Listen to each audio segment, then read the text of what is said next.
So welcome back, everyone, and I'll turn it over to you to get us started. Thank you very much. Mr. Lechner, would you be able to call the roll for our members today? Yes, Mr. Chair, thank you. I recognize you as present, Mr. Musto. Yes, thank you. Tammy Solis. Vicky Chon. I'm here. Oh, thank you. Maybe I should wait a little longer.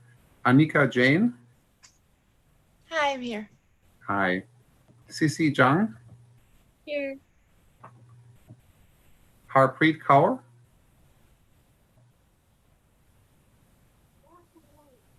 Harpreet Kaur. Prakash Dasot. Anna Shipper. Here. Siddhartha Banerjee.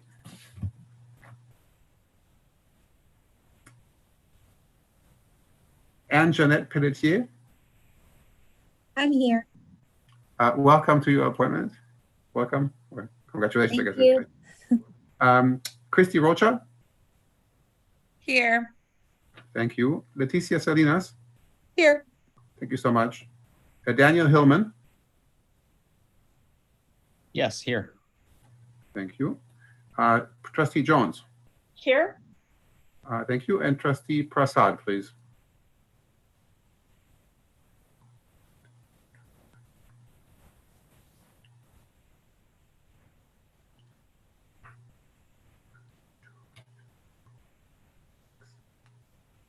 Mr. Chair, I think that's 7 voting members, if I'm not mistaken.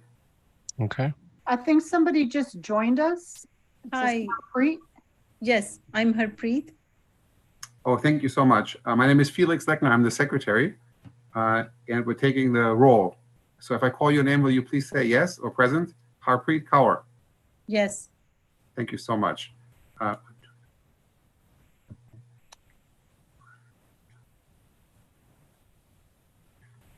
I believe that's 8 voting members, Mr. Chair. Yeah, I think we're good. Thank you.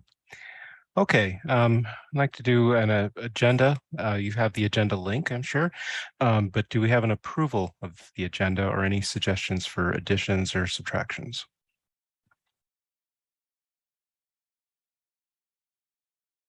Mr. Lechner. Chair? Mr. Chair, I was wondering, are we going to elect a new secretary this year? Good question. We have on the agenda the new vice chair selection. Letty, did you want to go over that in a little more detail? Yes, and what we can do, I would recommend is that for the next meeting, we add that to the agenda. If Mr. Lechner, if you're okay with staying on for today and if you're interested and we can do it for the next. The reason we put the vice chairs on there is because there's 2 students are no longer part of the LCAAC. And so we just had that one on there. I'm happy to do my duty today, but I think that everybody on this esteemed committee should have an opportunity to serve. Yeah. Thank you. I'd agree if anyone's interested in serving as chair. I enjoyed doing it, but willing to see if anyone else is interested. So we'll talk about that next meeting. Can I get a motion for the approval of the agenda? Hang on a second. This is Anna Shipper. I'm not sure when to bring this up or if it's appropriate to bring it up at this particular point in time. This is good. I'd like to suggest if we can start these meetings at 5:30. I am back in the office and I don't get off work till 5 and I work in Palo Alto. So to make it back to Fremont makes it kind of difficult and I can't do this in the car. And it's, and doing this at work is kind of dicey because people come up and interrupt me all the time. And I would just like to make that suggestion if we can vote on something like that. All right. Thank you. Could that be added to the agenda? The agenda is posted as a Brown Act committee, but this is right. Can it maybe brought up for the next meeting or during the next meeting? Next meeting. That sounds reasonable, Trustee Jones. Yeah, I wanted to bring up that we're following developments in Sacramento, but it looks like the state of emergency is going to be lifted in February, which would then require all Brown Act committees to meet in person, which may then require all of our Brown Act committees to look at our start times, because we know a lot of folks currently are logging in from work, and if they have to show up in person, we'll need extra time in order to get to the district office. So we're going to have to be looking at that and see if they're going to stick to that or allow committees potentially to continue meeting virtually. But I'm anticipating we'll be back in person by February. Okay. Mr. Lechner? Trustee Jones, thank you so much for pointing that out. I just, the time was at one point 6 p.m. last year, and then I asked for it to be moved to 5 p.m. And so in a concession to Anna, I think that since she's asked twice, both last year and this year, to meet a little bit later, I think we should at least, I don't mean to speak against Trustee Jones, but if there's any space on the agenda next time, I think maybe we should have a vote about it. Or were you saying, Trustee Jones, that we should wait until February? And Anna, what do you think about that? Well, I will probably be joining some of the meetings rather late, or I'll be at work. I kind of snuck home to get onto this one early. It just makes it difficult for me because of my work and living situation, and still dealing with COVID. I don't know if anybody else has any scheduling issues like that or not. Yeah, and I would just, it doesn't matter to me when the group meets. I would maybe suggest after this meeting, at some point, sending an email to all the participants asking what time they would be able to make an in-person meeting, so that the majority of the committee can be accommodated that way, to determine what's an appropriate start time if we have to move to in-person meetings. Thank you for your, yeah. So, Yeah, hi, this is Harpreet. Oh, go ahead, Harpreet. So question here, is it mandatory that we need to go back in-person meeting? If these online meetings are working with the time adjustment, why not continue with that? It would be mandatory if the state of emergency is lifted as expected, and if the legislature doesn't take any action to make exceptions for Brown Act committees to meet virtually. So unless the legislature takes some action that would allow us to continue meeting virtually, we would be required to meet in person. Mr. Lechner? Trustee Jones, I don't want to put you on the spot, but could you explain if the Board of Education has the power to possibly remove our Brown Act status? I think it's a choice that the district has made, that not all local accountability committees are committed to the Brown Act, and what the implications of that would be and why you chose it to be this way. I believe that was done under a previous board. I mean, I was on the board, but it was done when the board had different members. So it is certainly something that the board could take up again. The benefits of being a Brown Act committee are that the committee is then transparent, agendas are posted, it's accessible to the community, there's a process for public comment. So there are definite benefits for a committee being a Brown Act committee. But if, the board could certainly reconsider that, if because I know there is a stipulation that doesn't require LCAAC committees to be Brown Act committees, but there are benefits to that. So it could certainly be something that the board could reconsider. Okay, Letty? Yeah, so what I could do is this, I'll get some input from all of you offline, and then I can propose an agenda item that's pretty open-ended, so we can do more discussion around it, including the February date, so we can have some provisions for that. And then if we also choose, we could also look at the possibility of recommending to the board to not make this a Brown Act committee, and maybe we look at the Green Act, or just because I think it's also some of the posting that was really important for folks. But I'll make it open and ended enough so we can have some pretty good discussion on it for next time. All right, thank you. So can we get a motion for approval of the agenda with the understanding that we will consider the start time and the officer positions of secretary and chair in the next meeting? So moved. Okay, any objections to that? I think we need a second. I apologize. We need a second. Anna Schipper seconds. Thank you. Any objections? All right. Next, we're going to move on to public comment and oral communications. This is an opportunity for members of the committee or members of the public to speak. Do we have anyone in our queue? If there is a queue, I don't think there is this time. I don't see anyone in the queue, and I can, if you would like to continue with the agenda, I will keep monitoring it for 10 minutes. Great. Thank you so much. Next, we're going to do introductions. There's a couple new people, a couple returning people, a lot of returning people. So it's a very friendly group. We'll welcome our new people. I'll just introduce myself. My name is Stephen Musto. I'm the Assistant Director of Federal and State Programs for Extended Learning, and I served as the chair last year. And I've been an administrator in the district for 12 years now. And I'll let it go next. Oh, okay. I was going to say you can call on us. Letty Salinas, serving as a non-voting member and supporting Assistant Superintendent of Instructional Services. I'll just go around my board here. Felix, can you go next? Yes, Mr. Chair. My name is Felix Lechner. I'm a very proud parent of a third grader at Bringhurst, and serving as secretary of this committee is one of the most rewarding things I did last year. Anna Schipper.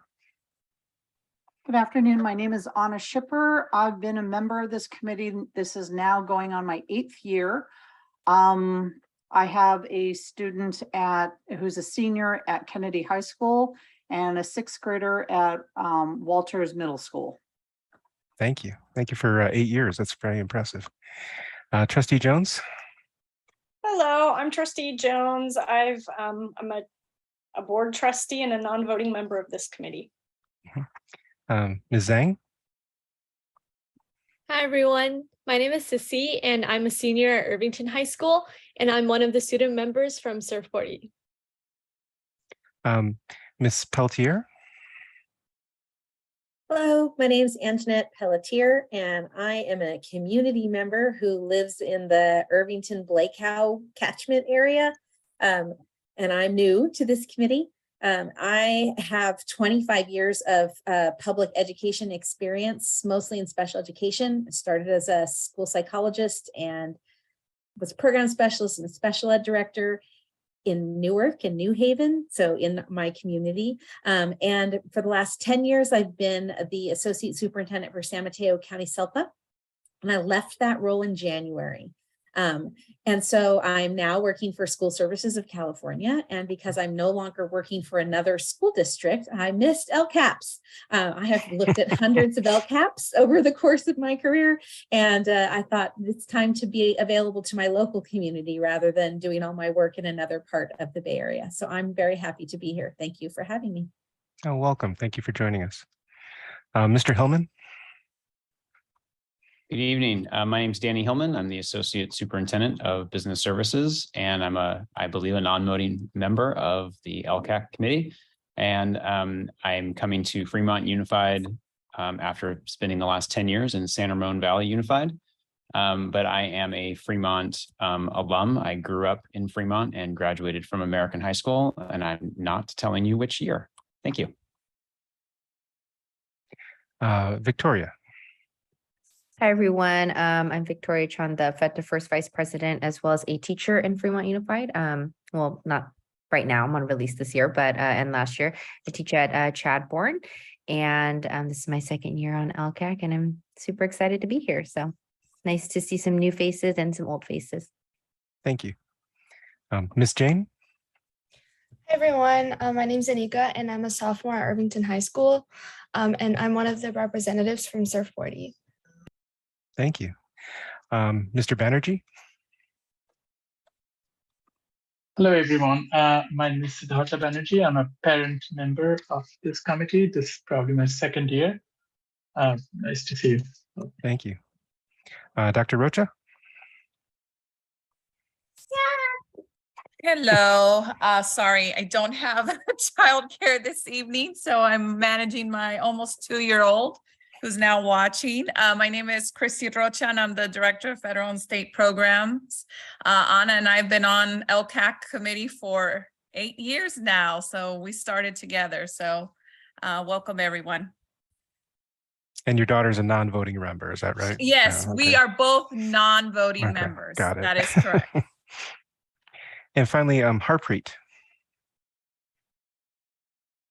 Hi, I'm Harpreet, and I live in Warm Springs area with my kid in Harner School, and I'm a parent. I don't know, parent member. That's what I should call myself. Mhm. And yeah, and this is my first meeting. Well, we welcome you. Thank you for joining us, and thank you to all our new members and returning members. Okay, next, Dr. Rocha and Ms. Salinas are going to go over a presentation about what is the LCAP and what is our role in the development of the LCAP. I have the link to the presentation because I know you wanted me to present it, Letty. I believe so. I can see if I can reshare it right now. Sorry.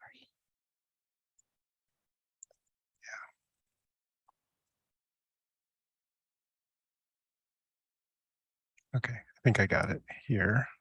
It's the introduction. Got it. Yes, and then there's the second one for later, and I'll reshare that as well.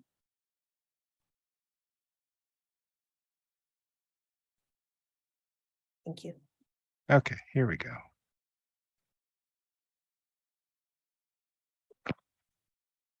Can you see that?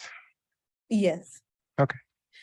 So thank you, everyone, and for our returning members, thank you for your patience. We learned from last year how important it was to do this grounding at the beginning at our first meeting. So for some of our new folks, and I know we also have some veteran folks who have looked at LCAP and worked with LCAPs in the past as well, but we wanted to make sure that we had this at the forefront of our work. And then after our meeting tonight, we will also attach this to our agenda so that it is available for our community. That was one of the recommendations last year, to always have it on our webpage as well. So if families become interested and want to take a look, they can always have easy access to the slide deck. So we'll be sure to include that as well. So next slide, please. So for today, some of the outcomes is that we hope to give an overview of the LCFF formula. And I also know that Mr. Hillman's here as an expert, and he can certainly weigh in and give any information as I'm going through it, or answer some questions at the end, not to put him on the spot. We didn't practice this. It's been a busy week. And then also Dr. Rocha, if there's any questions at the end, can also help with some of that. We're going to do an overview of the LCAP plan, what it is, explain some of the requirements around increase and improved services for our students. The timeline will be the next agenda item, and then talk about our goals and about the 8 state priorities. Next slide, please. And please feel free to interrupt me as I'm speaking. I can pause and answer any questions, or we can do questions at the end as well. So a little bit about the funding. So we have our general base, a general fund, our base grant, and this is what every student generates for our district. And what these funds are really primarily for is paying for the teachers and the principals and the staff that works directly with our students and give direct services to our students, along with staff that helps to run the district. Building costs, and also portion of this is also for instructional materials. There are also some more restricted funds that we use for instructional materials, but there are some general fund instructional materials as well. Supplemental grant, these are monies that the district receives primarily for our students who are identified as low income, free and reduced price lunch applications when we had them. And also our students who are identified as English learners, learning English as a second language. And that's used as identified by the home language survey. So when a student is first registered to come to our school district, parents answer the home language survey, which are questions around what language the student speaks at home, or the language that the student first spoke as they were growing up. And that then students are tested, and we identify students if they are English learners. So those students are identified as that would also receive some funding to serve their needs. We also have students who are identified as foster youth or unhoused, and these students again generate some funding so that we can meet the needs of our students. And then these are all fundings that are over and above the base grant. And then funding is also used to increase and improve services for these specific groups. So what I mean by that is Absolutely, students these student groups have access to textbooks and a teacher in front of them and materials and supplies. But over and above this, we have to provide some increased or improved services for these specific groups of students. And that might mean after school programming for students so that they can learn English as a second language and become proficient in English. It might be paying for a case manager who monitors our students' attendance who are unhoused or foster youth, and what else do these students need to be able to access a free and equitable education. So students in these groups must receive some increase or improved services, and that comes out of the supplemental grant funds that our district receives. I also want to speak to the concentration grant. And so with the concentration grant, and this is for districts with more than 55% low-income English learners or foster youth, unhoused students. And at this point, we do not qualify for this. And this would be some of our surrounding neighbors in Alameda County certainly have it over and above the 50%, but for Fremont does not qualify for this. And I see a hand that has been raised. Yeah, Mr. Banerjee. Thank you so much. I have a quick question just to remind myself. Is the special education in the supplemental grant, or we don't consider that as supplemental? I can answer that. It is special education is not part of the the LCAP funding. It is a separate function. But I will say that within the LCAP, and as we start to work through this work, we do need to hear from our parents of special education students, and certainly making sure that as a district we are meeting their needs. And so that will be part of the data that we look at as we move forward. Okay, next slide, please. So what is the LCAP? So this is in essence a strategic plan for a school district. So the LCAP is a 3-year plan that is annually reviewed, evaluated, and within the plan has goals. It has actions tied to these goals. It has services that a school district provides in order to fulfill the goal. And also the main goal is this circle that we see there on my right. It's the continuous improvement. We have to continually look at data.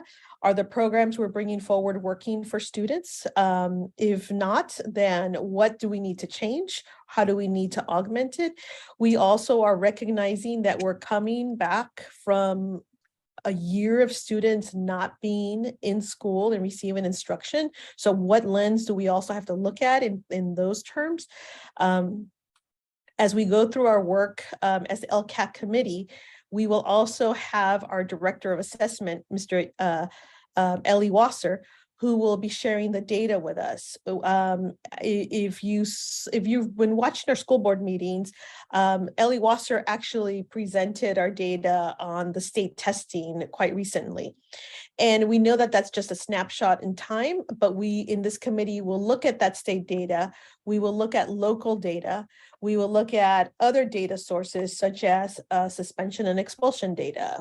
We will look at the reclassification of English learners to fluent English proficient student status. We will look at a lot of data sources, all of that with the focus of what do we need to do differently to ensure we're meeting the needs of our students.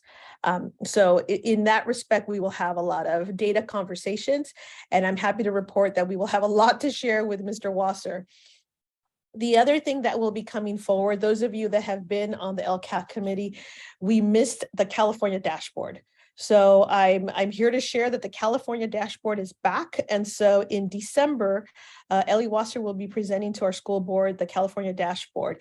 And then we will also be able to look at it here and to have some discussion around that as well. And the California dashboard will have different data points across the district. And then we will also look at specific student groups as well.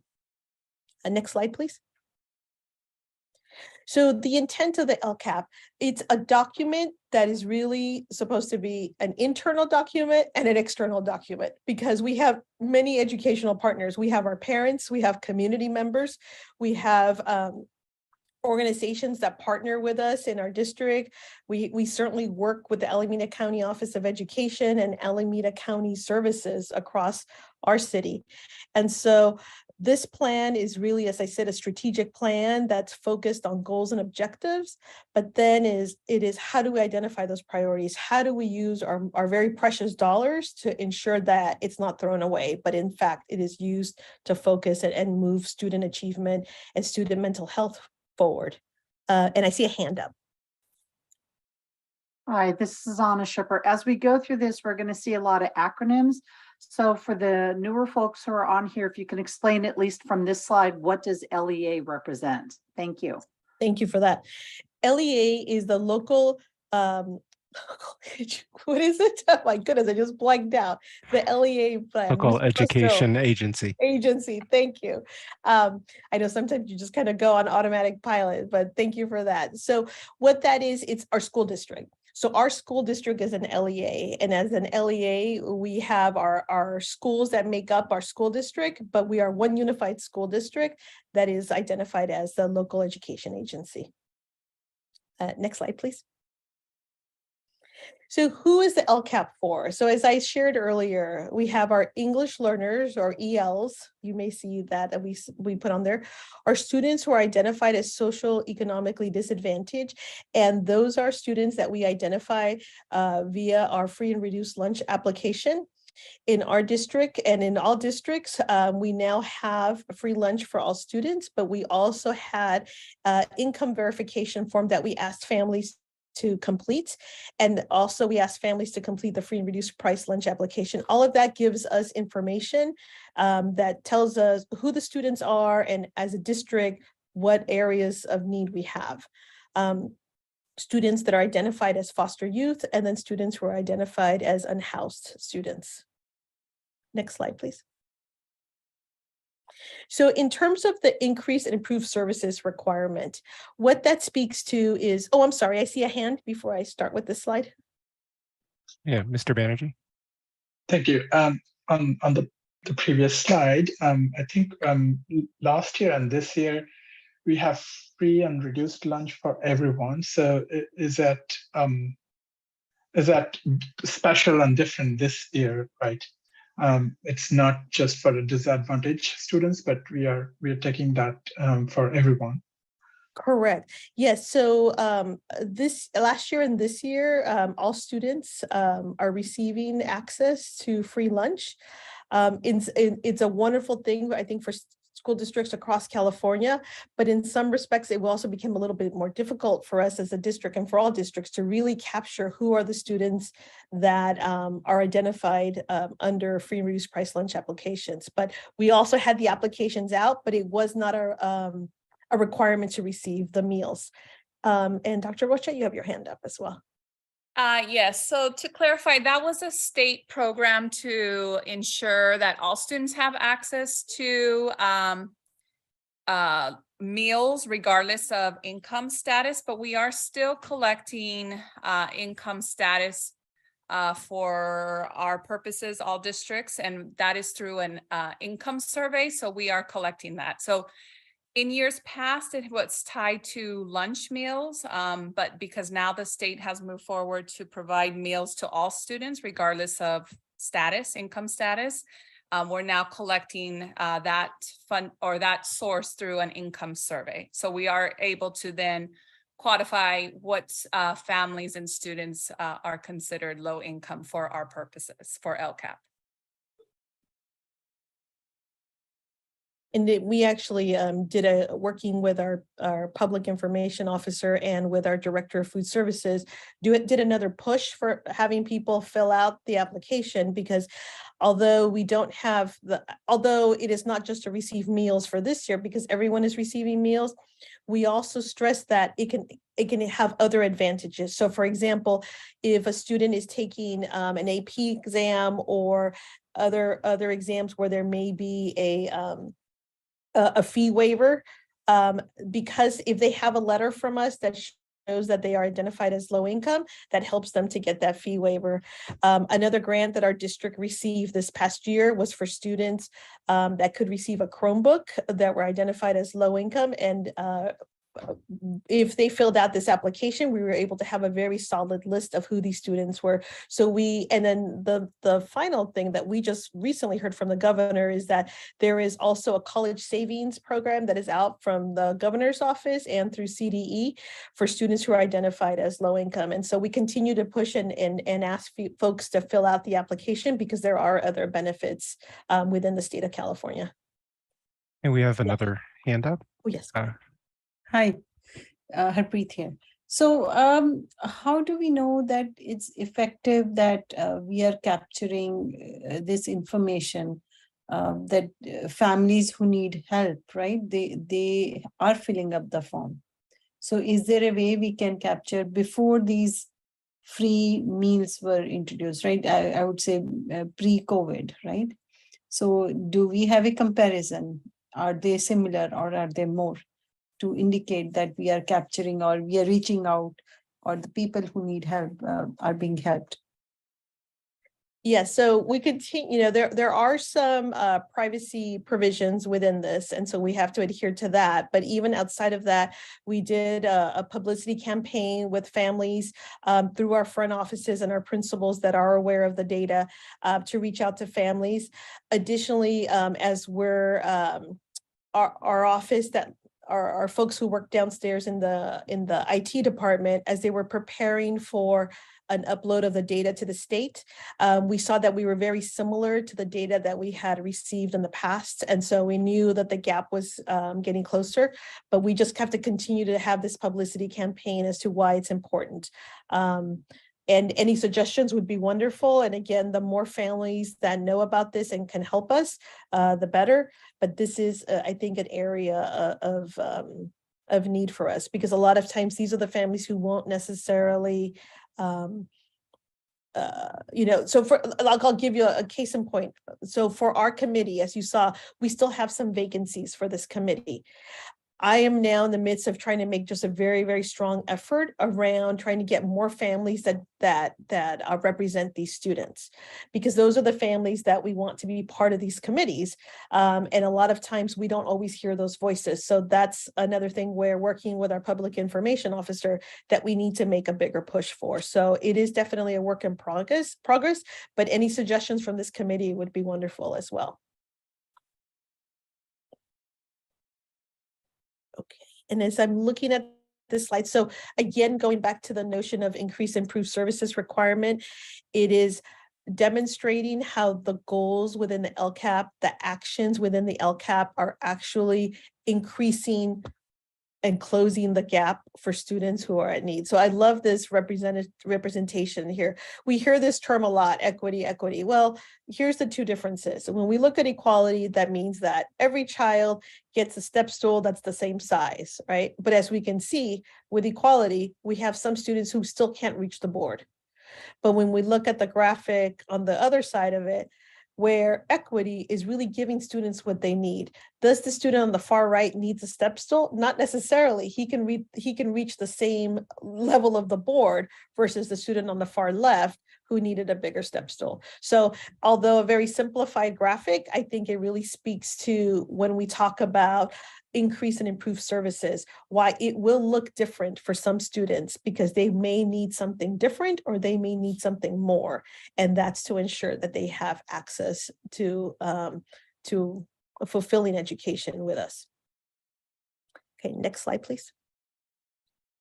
So the developing of an LCAP, so our veterans know this, but for our new folks, it's this cycle, and it's a cycle that has continued. And so if you look at the start where we look at that clipboard, where we're starting to gather, and we have an old term there, we don't use stakeholder anymore, we now use a community partner, and we use student groups. And so we get input. And so this committee, those of you that have been on it, well, you know that we develop a survey and we look at serving the whole district. And so we will get input from our parents, from students, and thank goodness we have some student representatives here, and really to see what is that we need in our LCAP. We will look at the metrics and measurements, the actions that are tied to data sources, and we will review that. We will look at determining needs and what needs to continue, what perhaps needs to go away. And then we will draft and update goals and actions as we see that based on the needs of the data. And then we look at drafting and building on actions and goals. And then finally, we go to our school board, and our school board will approve the LCAP. Next slide, please. So in this next section is our goals, and our goals are aligned to what California has, which is our 8 state priorities. So on the far left are our LCAP goals. On the far right are the 8 state priorities. So when you look at goal 1, which is an educational environment that's conducive to learning, we look at the two priorities that are there. The first is basic services. So a way to think of it is, a teacher in front of a student, a classroom that has running water. These are the very, very basic services that a school district must provide.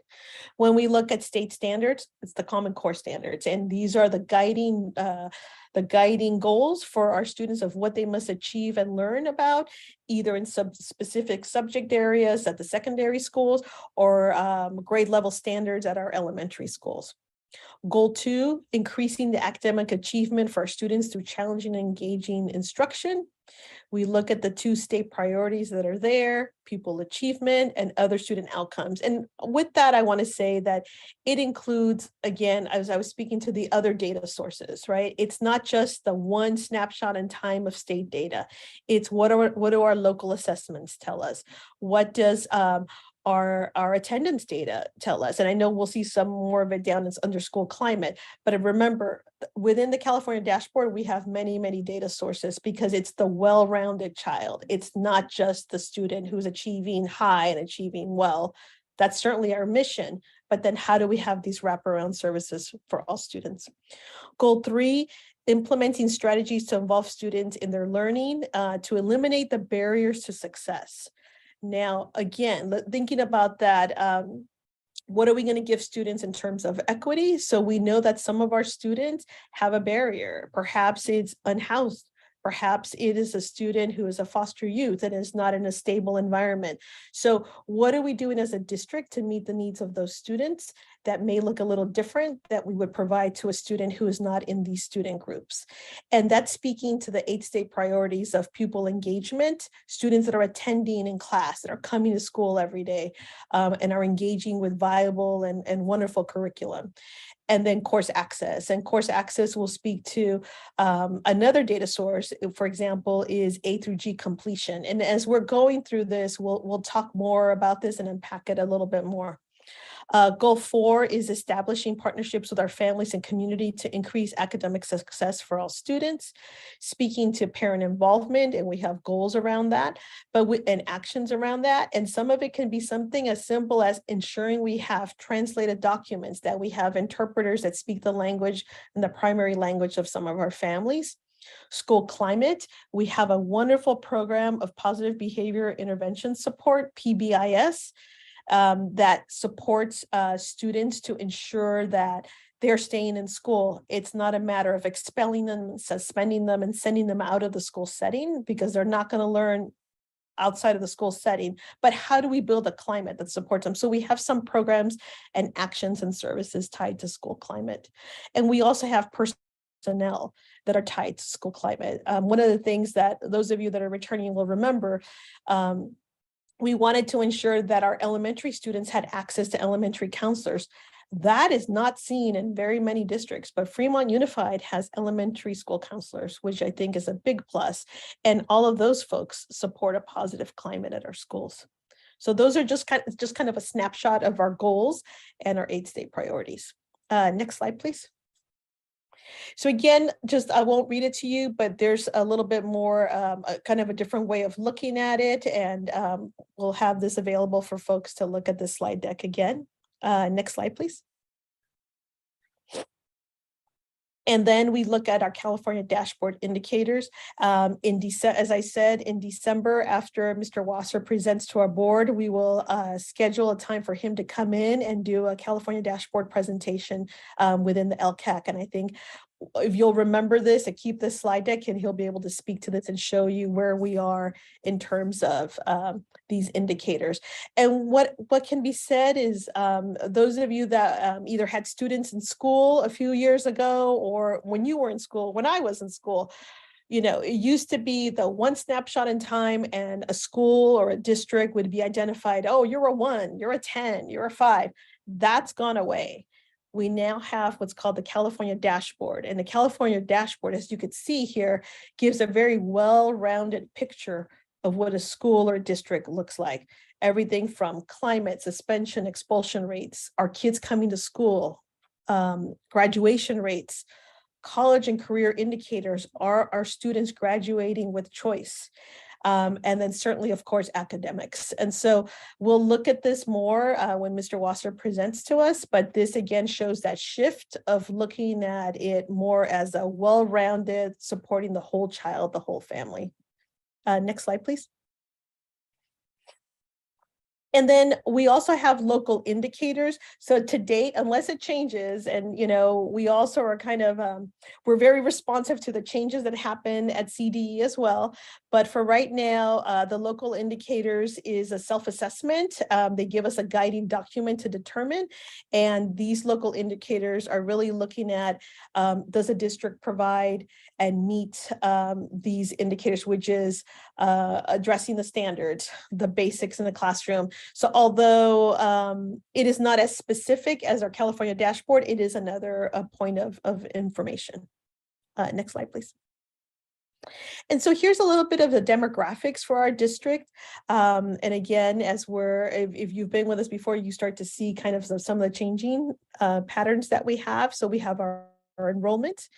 We have our demographics as it relates to English learners, students identified as foster youth, socioeconomically disadvantaged, and then on my far right are race, ethnicity, and also student groups. So these are just whole numbers and percentages of who our kids are as identified by these very, very stark demographics. Okay, next slide, please. So a little bit is just kind of what it looks like. And so our LCAP is published and present and accessible on our website and on our page.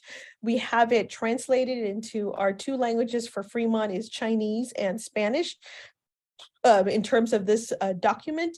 And then we will be able to, you will become very, very familiar with this document as we start to kind of move forward through the development of the new LCAP. But if you want to take a look at it for now, it is actually on our district website as well. Next slide, please. That is the last slide. Okay, you could take us back to the whole group. And so in a snapshot, that's kind of an overview of the work of the LCAAC committee. And I would invite any questions or those of you that have been part of the committee, any kind of reflections or reactions that we can share for some of our new folks as well. Mr. Lechner. Thank you. I wanted to take a moment and express my profound admiration for the staff who navigated this complex effort. I think it really puts the funding of schools in California on a rational basis. And it's not even as complex as I thought initially. I think that you, Ms. Salinas, Dr. Rocha, and also our chair, Mr.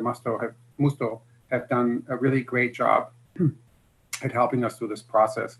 I also wanted to point out that we received many valuable comments from Trustee Jones during the past year.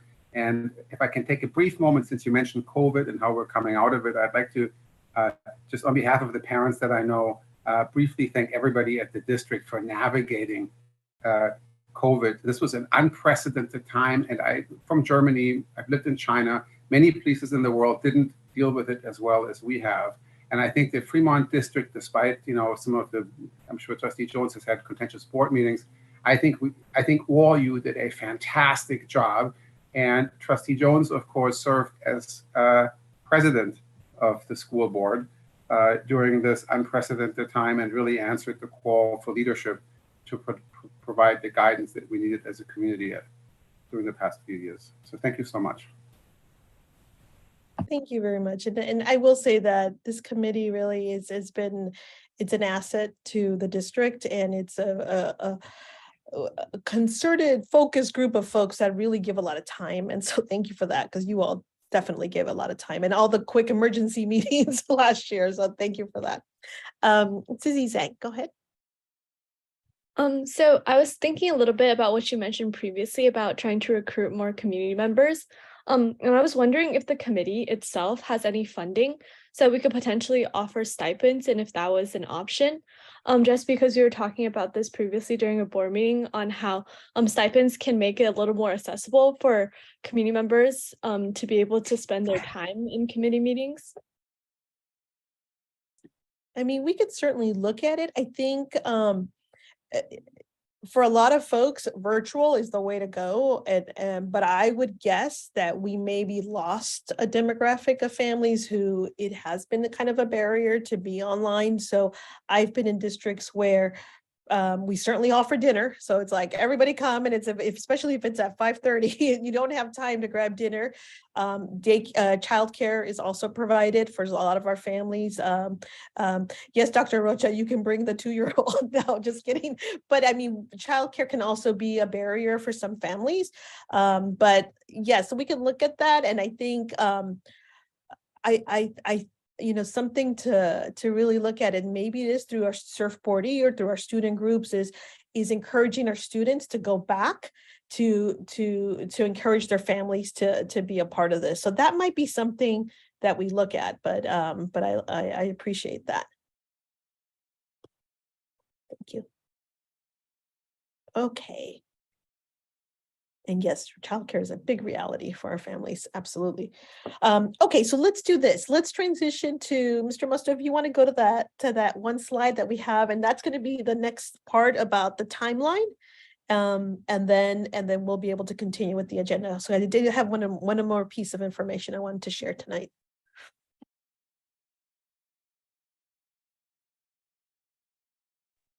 Thank you. So to kind of give a snapshot as to what our next steps are, and again, we will be very, very detailed as we move through this process, but I just wanted to give you a snapshot. So within this timeline, we're starting today to kind of set the stage. What's our work? What isn't our work? And how do we move forward? And so between now and April, we will be meeting, having a lot of discussion around our goals and actions, a lot of discussion around data, preparing the survey, sharing the results of the survey with this committee, and then having some really rich discussion around it. All of that with having a draft LCAP that has to be submitted to the Alameda County Office of Education for their review in May. I don't have any dates yet as to when that will take place. I believe this past year, if I'm not mistaken, I think it was around May, the first week of May 8th, May 10th, somewhere around there. And so we would have to have something to give to them as we continue to refine our work because they will give us input.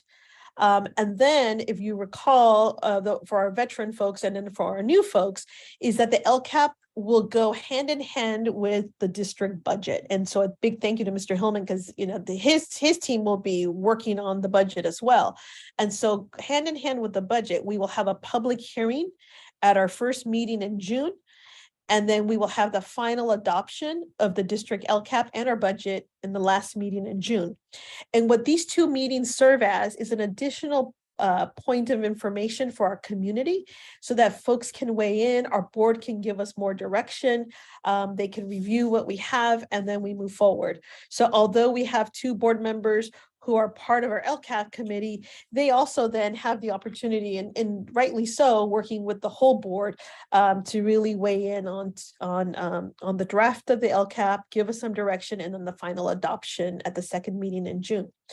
And then the county office will then have an approval of the LCAP no later than September, because then those are taken, they review it again, and then they issue us a letter of approval and so forth. So I'm not sure if I missed anything, Dr. Rocha or Mr. Musto, but I believe this is a very general timeline, and we will get more specifics as we move forward. Okay. All right, I'll stop share. All right, thank you. Do we have any other questions for Ms. Salinas?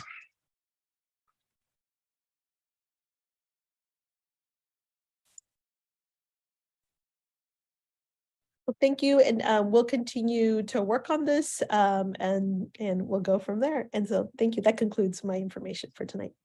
Okay. The next item on the agenda is the new vice chair selection.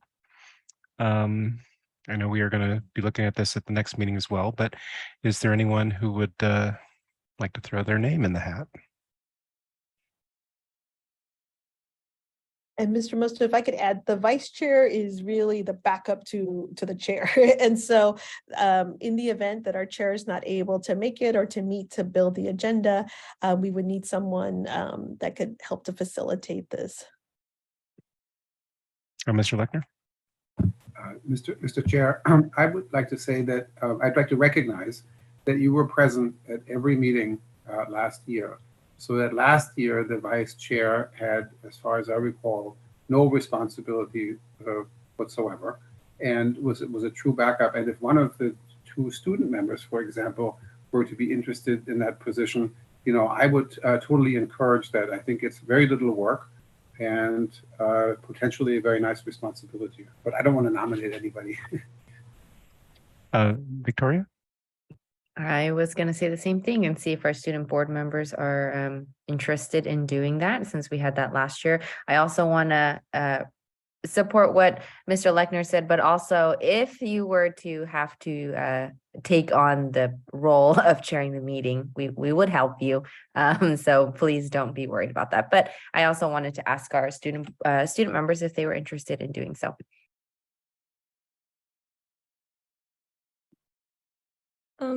I think I definitely would be interested.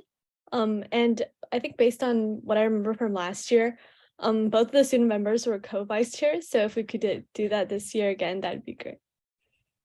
Yeah, I would totally be okay with that. I'm a little new to this, so I think being able to do it with Sissy would be helpful. All right. Do we have any other candidates?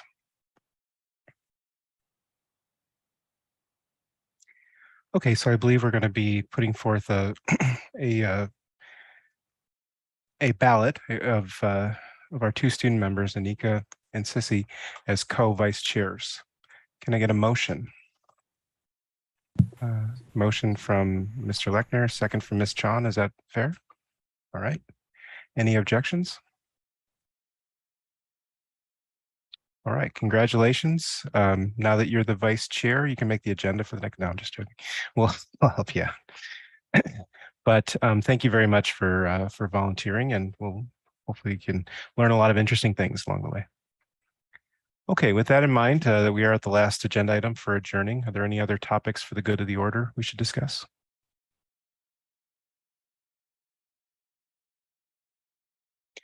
All right, well, thank you all. I'm sure we'll enjoy meeting with each other throughout this year. And please let us know if you have any questions. Our next meeting is December 6th, so about 1 month from today. All right, have a good evening and hope you have a great week, everyone. Good night, everyone. Thank you. Thank you. Thank you.